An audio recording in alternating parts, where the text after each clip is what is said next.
بسم الله الرحمن الرحيم ياسين والقرآن الحكيم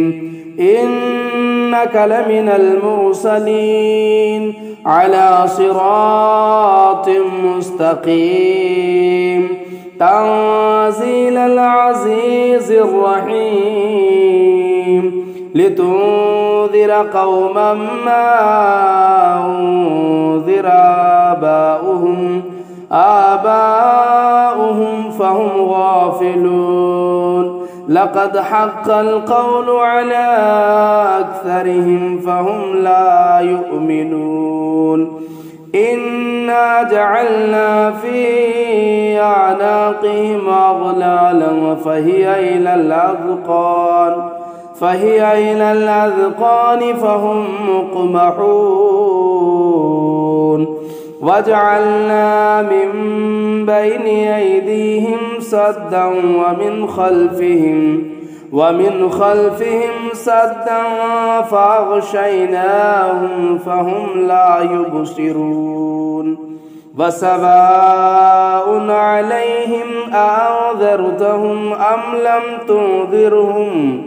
أم لم تنذرهم لا يؤمنون إنما تنذر من اتبع الذكر وخشي الرحمن بالغيب فبشره بمغفرة وأجر كريم إنا نحن نحيي الموتى ونكتب ما قدموا وآثارهم وكل شيء أحصيناه في إمام مبين واضرب لهم مثلا أصحاب القرية إذ جاءها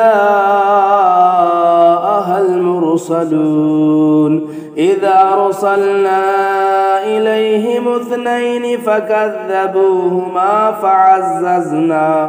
فعززنا ب3 فقالوا إنا إليكم مرسلون قالوا ما أنتم إلا بشر مثلنا وما أنزل الرحمن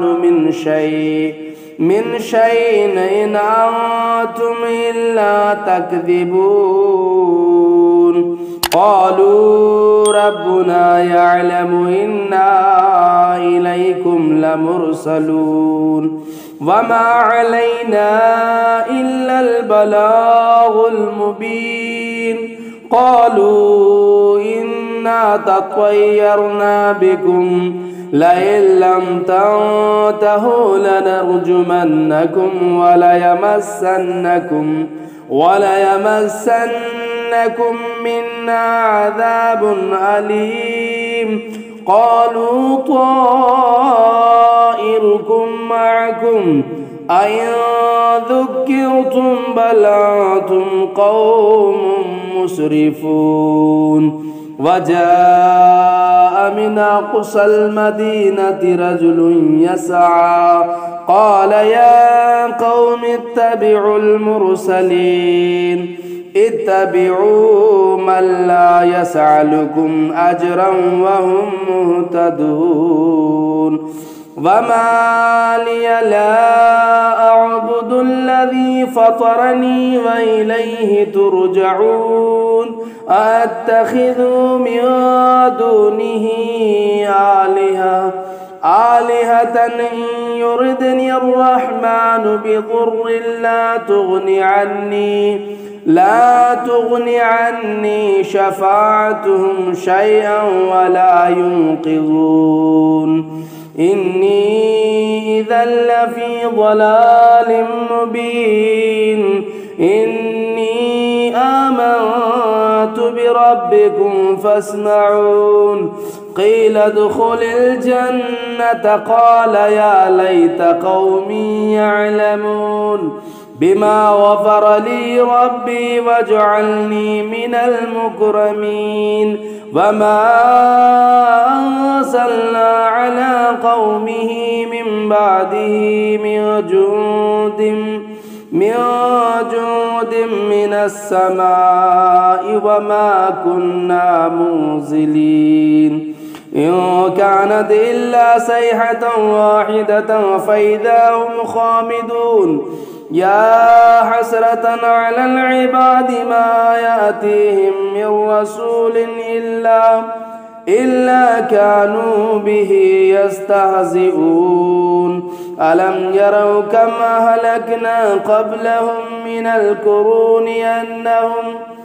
القرون أنهم إليهم لا يرجعون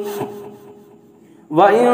كل لما جميع لدينا محضرون وآية لهم الأرض الميتة أحييناها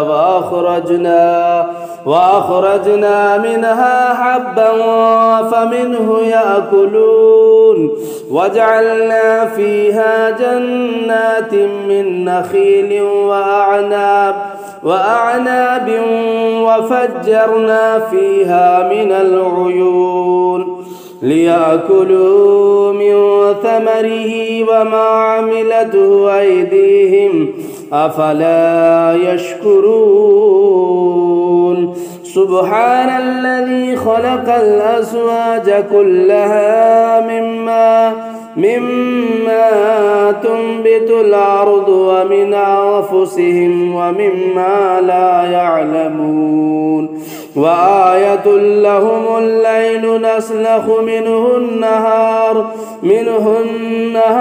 فإذا هم مظلمون والشمس تجري لمستقر لها ذلك تقدير العزيز العليم والقمر قدرناه منازل حتى عاد كالعرجون القديم لا الشمس ينبغي لها أن تدرك القمر ولا الليل سابق النهار وكل في فلك يسبحون وآية لهم أنا حملنا ذريتهم في الفلك المشحون وخلقنا لهم من مثله ما يركبون وإن نشأ نغرقهم فلا صريخ لهم ولهم ينقذون إلا رحمة منا ومتاعا إلى حين وإذا قيل لهم اتقوا ما بين أيديكم وما خلفكم لعلكم ترحمون وما تأتيهم من آيات ربهم إلا كانوا عنها معرضين وإذا قيل لهم أنفقوا مما رزقكم الله قال الذين كفروا للذين آمنوا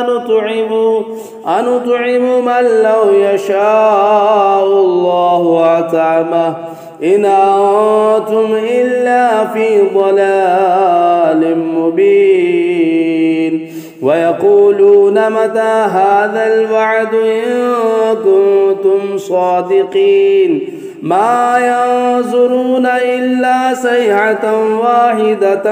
تأخذهم وهم يخصمون فلا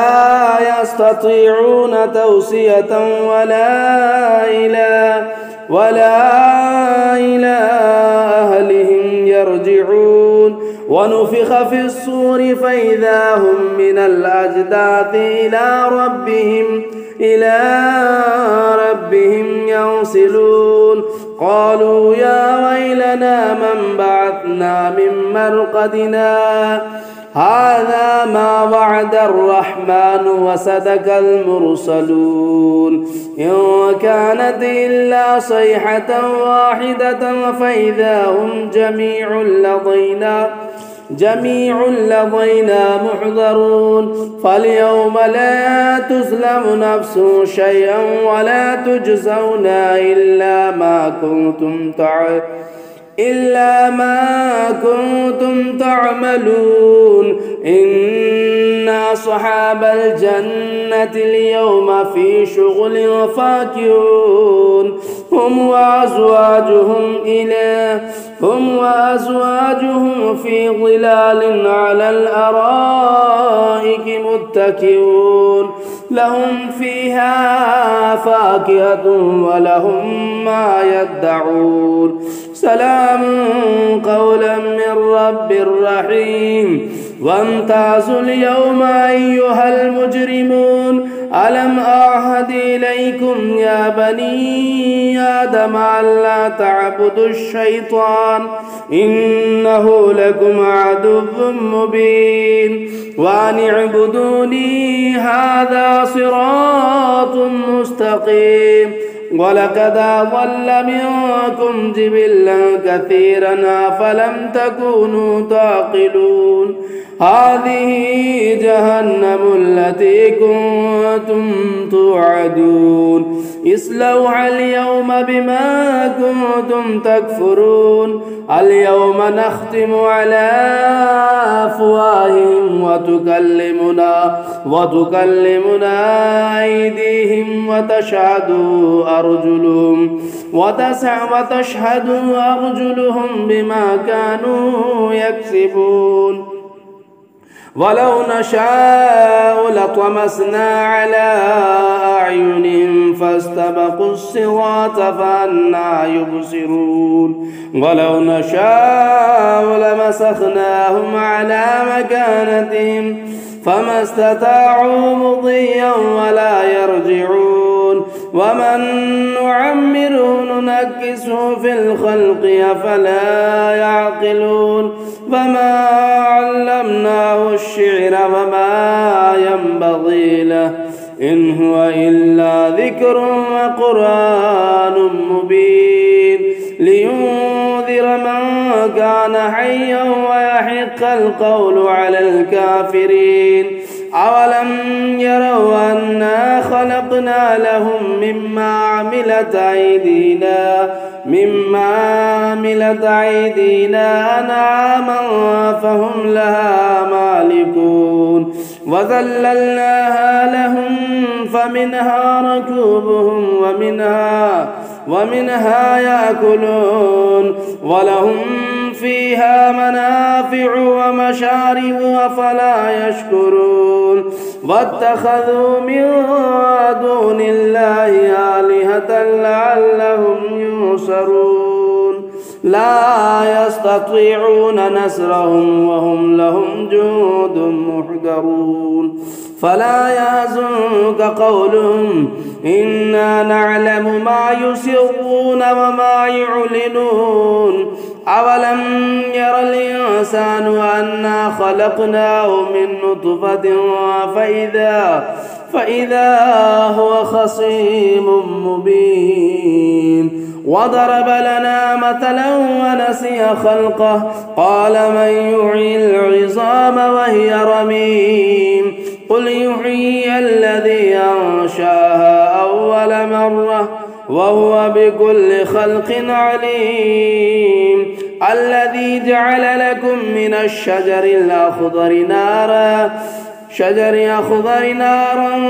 فإذا أنتم منه توقدون أوليس الذي خلق السماوات والأرض بقادر على أن يخلق مثلهم بلى وهو الخلاق العليم إنما أمره إذا أراد شيئا أن يقول له كن فيكون فسبحان الذي بيده ملكوت كل شيء وإليه ترجعون بسم الله الرحمن الرحمن علم القرآن خلق الإنسان علمه البيان الشمس والقمر بحسبان والنجم والشجر يسجدان والسماء رفعها ووضع الميزان ألا تطغوا في الميزان وأقيموا الوزن بالقسط ولا تخسروا الميزان والأرض وضعها للأنام فيها فاكهة والنخل ذات الأكمام والحب ذو العصف والريحان فبأي آلاء ربكما تكذبان خلق الإنسان من صلصال كالفخار وخلق الجان من مارج من نار فبأي آلاء ربكما تكذبان رب المشرقين ورب المغربين فبأي آلاء ربكما تكذبان مرج البحرين يلتقيان بينهما برزخ لا يبغيان فبأي آلاء ربكما تكذبان يخرج منهما اللؤلؤ والمرجان فبأي آلاء ربكما تكذبان وله الجوار المنشآت في البحر كالأعلام فبأي آلاء ربكما تكذبان كل من عليها فان ويبقى وجه ربك ذو الجلال والإكرام فبأي آلاء ربكما تكذبان يسأله من في السماوات والأرض كل يوم هو في شان فبأي آلاء ربكما تكذبان سنفرغ لكم أيها الثقلان فبأي آلاء ربكما تكذبان يا معشر الجن والإنس إن استطعتم أن تنفذوا من أقطار السماوات والأرض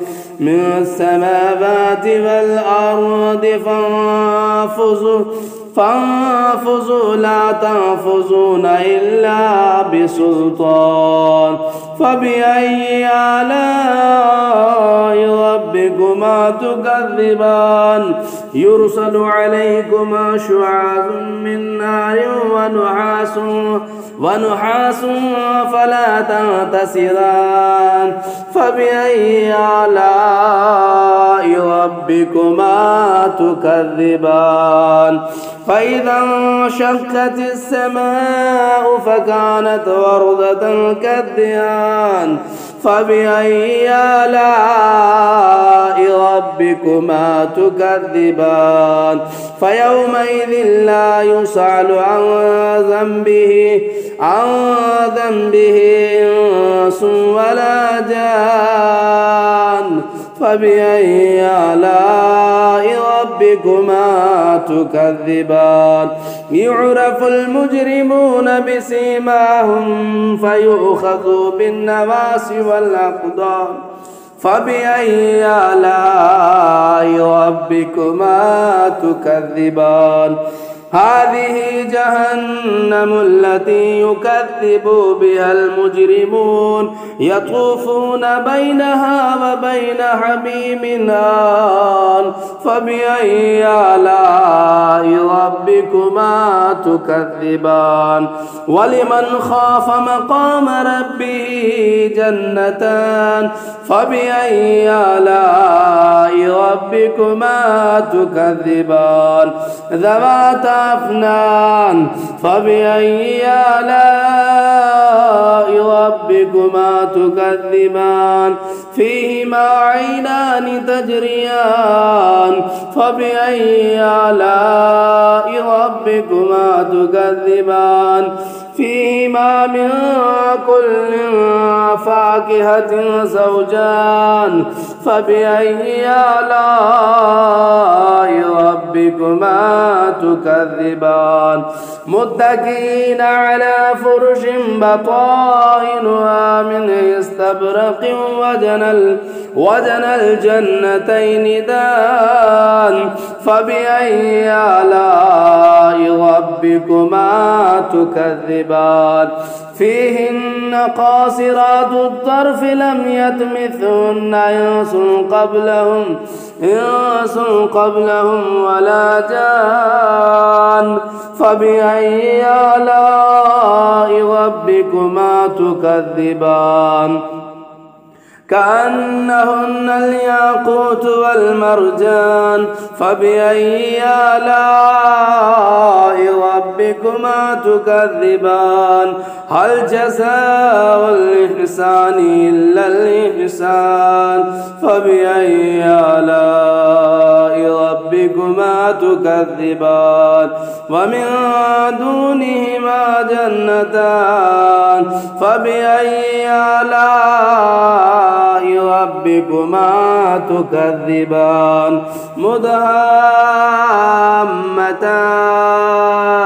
فبأي آلاء ربكما تكذبان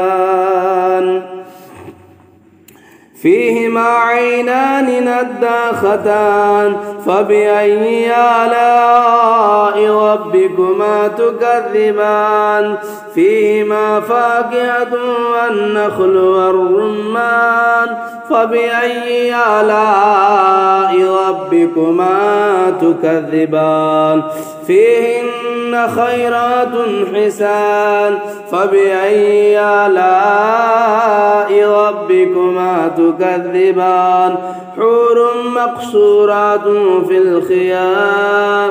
فبأي آلاء ربكما تكذبان لم يطمثهن إنس قبلهم ولا جان فبأي آلاء ربكما تكذبان متكئين على رفرف خضر وعبقري حسان فبأي آلاء ربكما تكذبان تبارك اسم ربك ذو الجلال والإكرام بسم الله الرحمن الرحيم تبارك الذي بيده الملك وهو على كل شيء قدير الذي خلق الموت والحياة ليبلوكم أيكم أحسن عملا وهو العزيز الغفور الذي خلق الموت والحياة ليبلوكم أيكم أحسن عملا وهو العزيز الغفور الذي خلق 7 سماوات طباقا ما ترى في خلق الرحمن من تفاوت فارجع البصر هل ترى من فطور ثم ارجع البصر كرتين ينقلب إليك البصر خاسئا وهو حسير ولقد زينا السماء الدنيا بمصابيح وجعلناها رجوما للشياطين وأعتدنا لهم